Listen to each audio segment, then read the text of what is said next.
Here's a quick and easy way to improve the performance of any filter that uses the cartridge system. This is my brand new Nicrew Slim Hang-On-Back filter, and while it's a solid filter for the price, these cartridges really annoy me.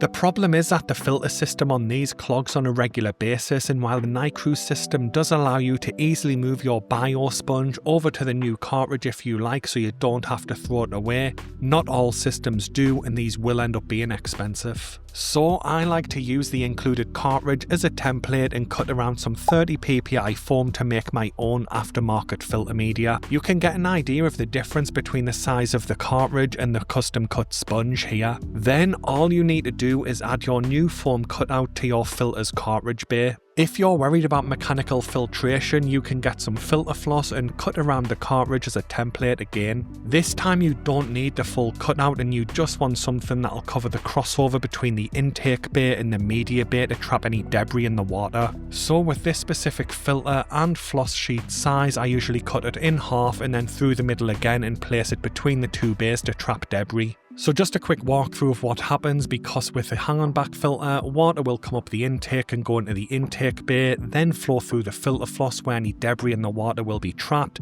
Then it'll go through the foam cutout so any microorganisms in there can process the toxic ammonia and toxic nitrite, keeping our fish safe. Here's a good comparison of how much more biological media you get because it's a direct side by side with the included foam in the cartridge and my cutout of the 30 ppi foam. As you can see, there's a lot more surface area for beneficial microorganisms to live on, and I've been able to use this filter with one of these cutouts in a tank as large as 45 litres or 12 US gallons without issue. And in case you're worried about cost, a single sheet of 30 ppi foam and a sheet of filter floss from eBay usually costs around the same as a 6-month supply of cartridges, while the filter floss and foam will last you far longer.